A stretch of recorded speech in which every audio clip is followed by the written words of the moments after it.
ಪರ್ಯಾಯ ಎನ್ನುವಂತಹ ಸಂಭ್ರಮ ಅದು ಅನವರತವಾಗಿ ಇರಬೇಕು. ಇಂತಹ ಹಿನ್ನೆಲೆಯಲ್ಲಿ ಪರ್ಯಾಯದ ಸಂದರ್ಭದಲ್ಲಿ ಕೃಷ್ಣ ಮಠ ಮತ್ತು ಈ ಪ್ರಾಂಗಣಕ್ಕೆ ಬರುವಂತಹ ಮಂದಿ ಸಹಸ್ರಾರು ಸಂಖ್ಯೆಯಲ್ಲಿ ಹೆಚ್ಚಿನ ಸಂಖ್ಯೆಯಲ್ಲಿ ಬರ್ತಾರೆ. ಇಂತಹ ಸಂದರ್ಭದಲ್ಲಿ ಈ ಬಂದವರಿಗೆಲ್ಲರಿಗೂ ಕೂಡ ಅಪೂರ್ವವಾದಂತಹ ಕೃಷ್ಣ ಪ್ರಸಾದವನ್ನು ವಿತರಿಸುವಂತಹ ಜವಾಬ್ದಾರಿ ಪರ್ಯಾಯ ಮಠದ್ದು.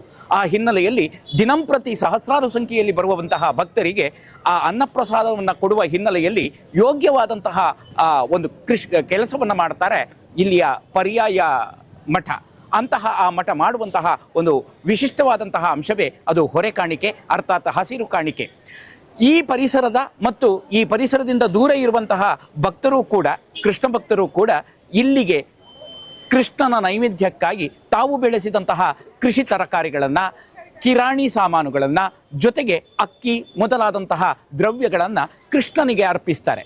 ಈ ಕೃಷ್ಣನಿಗೆ ಅರ್ಪಿತವಾದಂತಹ ಎಲ್ಲ ಪದಾರ್ಥಗಳು ಕೂಡ 2 ವರ್ಷಗಳ ಕಾಲ ನಿರಂತರವಾಗಿ ಕೃಷ್ಣನಿಗೆ ನೈವೇದ್ಯ ರೂಪದಲ್ಲಿ ಅದು ಕೃಷ್ಣ ಸ್ವೀಕರಿಸಿ ಅನಂತರ ಬಂದಿರುವಂತಹ ಸಹಸ್ರಾರು ಭಕ್ತರಿಗೆ ಕೊಡಮಾಡ್ತಾರೆ. ಇಂತಹ ಸಂದರ್ಭದಲ್ಲಿ ಈ ವರ್ಷ ಅದರಲ್ಲೂ ಬಹಳ ವಿಶಿಷ್ಟವಾದಂತಹ ಒಂದು ಮಠ, ಸಾಮಾಜಿಕವಾಗಿ ಕಂಡುಕೊಂಡಂತಹ ಮಠ, ಅದು ಶಿರೂರು ಮಠ. ಶಿರೂರು ಮಠ ಎಂದರೆ ಅದು ಸಾಮಾನ್ಯ ಭಕ್ತರ ಅಸಾಮಾನ್ಯ ಪರ್ಯಾಯ, ಅಸಾಮಾನ್ಯ ಮಠ ಎಂದೇ ಪ್ರತೀತಿ ಪ್ರಸಿದ್ಧಿ. ಇಂತಹ ಹಿನ್ನೆಲೆಯಲ್ಲಿ ಶಿರೂರು ಮಠಕ್ಕೆ ಹಸಿರು ಕಾಣಿಕೆ ಬಹಳಷ್ಟು ಸಂಖ್ಯೆಯಲ್ಲಿ ಬರ್ತದೆ. ಕುಂದಾಪುರ, ಭಟ್ಕಳ, ಕುಮಟಾ ಕಡೆಯಿಂದ, ಈ ಕಡೆ ಸುಳ್ಯ, ಪುತ್ತೂರು, ಮಂಗಳೂರು, ಧರ್ಮಸ್ಥಳದಿಂದ, ಜೊತೆಗೆ ಕೊಪ್ಪದಿಂದಲೂ ಕೂಡ ಬಂದಿರುವಂತಹ ವಿಶಿಷ್ಟ ಒಂದು ಮಠ ಈ ಪರ್ಯಾಯ ಶ್ರೀ ಶಿರೂರು ಮಠ. ಈ ಸಂದರ್ಭದಲ್ಲಿ ಹೊರೆ ಕಾಣಿಕೆಯ ವಿಶಿಷ್ಟವಾದಂತಹ ಅಂಶಗಳನ್ನೆಲ್ಲ ನಾವು ಕಾಣ್ತಾ ಹೋಗಬಹುದು.